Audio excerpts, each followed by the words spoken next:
বন্ধ, ছাত্র সংসদের ঘরে ঝুলছে তালা। এই নিয়ে নতুন করে বড় নির্দেশ কলকাতা হাইকোর্টের। কে দায়ী ছাত্র ভোট না হওয়ার জন্য? রাজ্য সরকার নাকি কলেজ ইউনিভার্সিটি? সেই প্রশ্ন ঘিরে আজ আদালতে তর্ক বিতর্ক এবং গুরুত্বপূর্ণ পর্যবেক্ষণ। ছাত্র সংসদ নির্বাচন বন্ধের অভিযোগ বহুদিনের। রাজ্যের দাবি, তারা তো কখনো ভোটে বাধা দেয়নি, বরং ভোট করানোর নির্দেশিকায় জারি হয়েছিল। কিন্তু অভিযোগ, কলেজ ইউনিভার্সিটির পক্ষ থেকেই উৎসাহ দেখানো হয়নি। সেই যুক্তি আদালতে তুলে ধরেন রাজ্যের আইনজীবী কল্যাণ বন্দ্যোপাধ্যায়। তিনি জানান, আমরাই ভোট করানোর নির্দেশ দিয়েছি, কিন্তু কলেজগুলো ভোট করায়নি। এই বক্তব্যের বিরোধিতা করেন মামলাকারীদের আইনজীবী বিকাশ রঞ্জন ভট্টাচার্য। তার প্রশ্ন, যদি সত্যিই কলেজগুলো অনাগ্রহী হয়, তবে রাজ্য স্পষ্ট করে জানাক কোন কোন কলেজ ভোট করছে না।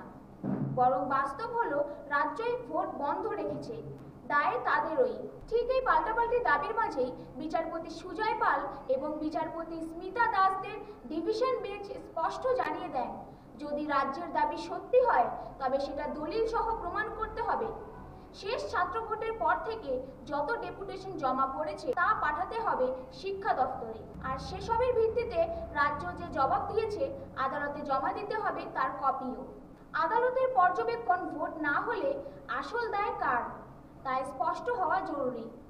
এই পরিপ্রেক্ষিতেই আদালতের বড় নির্দেশ, রাজ্যের অধীনে থাকা সব কলেজ ও বিশ্ববিদ্যালয়কে এই মামলার পক্ষভুক্ত করতে হবে। মোট ৩৬৫টি কলেজ এবং 10টি বিশ্ববিদ্যালয়ের মতামত জানতে চাইবে আদালত।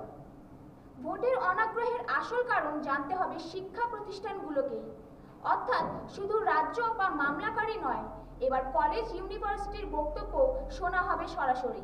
প্রসঙ্গত, এর আগে আদালত নির্দেশ দিয়েছিল, যেসব শিক্ষা প্রতিষ্ঠানে বৈধ ছাত্র সংসদ নেই সেখানে ইউনিয়ন রুম তালাবন্ধ রাখতে হবে। রেজিস্ট্রারের লিখিত অনুমতি ছাড়া ছাত্রদের ওই ঘরে প্রবেশ নিষিদ্ধ করা হয়েছিল। ফলে কার্যত এখন শিক্ষা প্রতিষ্ঠানগুলোতে ছাত্র রাজনীতির কার্যকলাপ অনেকটাই স্তব্ধ।